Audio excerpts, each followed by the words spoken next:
So let's take a look at how to set up different user roles within Sonas as part of your setup. So we're going to go down to Company, Roles. Now you only have a couple when you first get access to your Sonas account.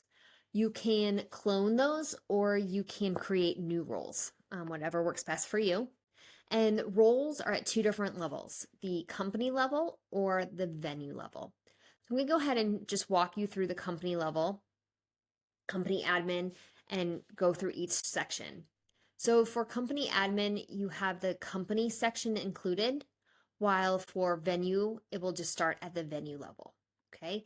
Now each section has their subsection. So general section of company, the role section of company, etc. The venues, general event type. So each subsection for venues, subsection for company, and then the same for events, then the users, etc. So then you have each item and you can open it up and you can see what you're allowed to do as part of that. So you can select all, deselect, so add as many or take away. So the goal is to identify what are the user roles going to be in Sonas and what is the appropriate level of access, and then what can they do within that role. So if it's company, you maybe want to go in and say payment plans. Yes, you can see them, but we don't want you deleting them or creating new ones. It's just a matter of seeing what's there. So you make it view only. Or you can update them, but you can't create new, or you can't delete, or maybe it's everything but delete. So you really decide what is appropriate. The drinks, again, what viewing only, updating, create, delete are pretty standard. So through each section, what they can export, financial records. So this is under the financial section, transactions and financial records. That's exporting, or if it's just seeing them in Sonas. Remember, exports for these items have far more information than just what you see on the screen. So maybe look at that article and see what's included in that export to determine if that is applicable. Also keep in mind that any of these things that you're exporting, there will be an export log. So you'll be able to see who exports what. You won't see what was downloaded, however, but you will see what exports have been run. And then you have your venue permissions. So, bank information. Maybe you don't want everyone being able to update the bank information. So only the person with the bank information can update that. And then for events, what you can and can't do. Transactions is a really important one I want to point out. You might not want everyone being able to delete charges or give refunds, give discounts. Definitely pull back on who can say that a payment's been received. So, and that is under like who can add a payment, verify payments right here. So verifying is when a couple says that or a customer says that they sent 1,500 pounds. When you verify it, you're telling Sonas that that money's been received. So you only want roles who have access to your bank records to know that that money is in hand to be able to verify. So what they can and can't do there. And throughout the different sections of events, their user event is really managing your profile. And if you want to be able to see what they could see. Activities, if you want this on view, this is for really a manager to be able to view activities of that person. So you can see the user roles of your team. And that's good for personnel management. Okay, so for the suppliers, this would be your preferred vendor list. Some information you can add there. The services of those suppliers. Then services themselves, internal services as well as external. Permissions for tasting events, if they can set them up, view and update them, and then reports.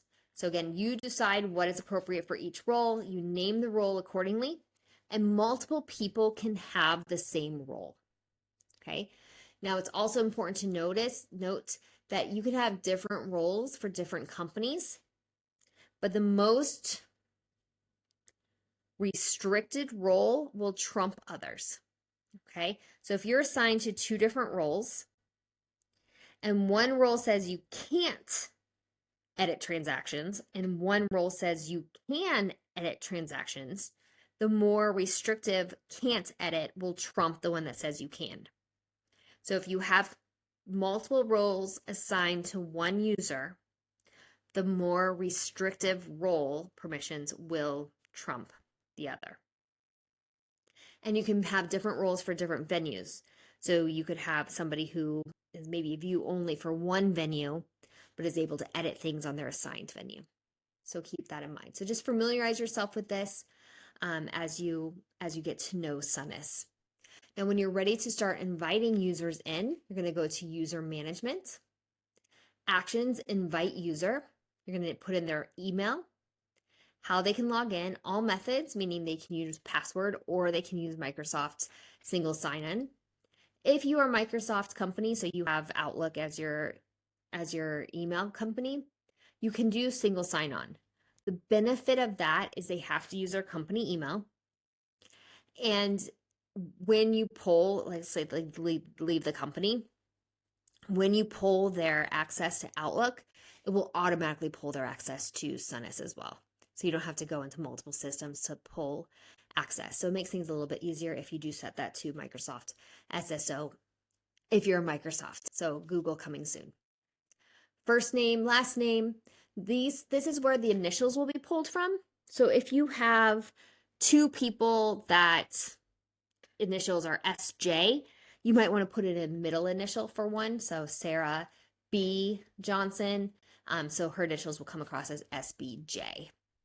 And then the user role, you're going to assign the access level, company venue, the name, and then which venue it applies in. So if it's company, we'll just give you the company name. If you choose the venue, you'll choose your venue name it applies in, and you can choose multiple roles. And then once you hit save, the invitation is sent. Now, once somebody has been in Sonas and is logged in and is an established user, they can go down to profile and they can change their name. They cannot change their email address. So if they do have an email address with SSO, I should say, contact the team here at support@sonas.events or by clicking on the question mark up here at the top and let us know that you have an SSO email change. So if like they got married or whatnot, and we can change that. Otherwise, they can change it here with the edit button and assign their default signatures, but they can change their names here. So let's say I was always HA and then they hired a Henry Adams. I can come in and add my middle initial. So now my initials for task assignment will be HBA. So they can do that as a user on their own as well. So you can edit your user list by clicking on a user and going actions, remove user. So if they're no longer with you, so you want to pull their access. You can also log into their user information and change their access levels and their roles. And you can always update roles. So even though this one's already been applied, company admin, I can go into company admin and update it, and it will immediately affect everyone who, or be applied. Those changes will be applied to everyone with that role assigned to them.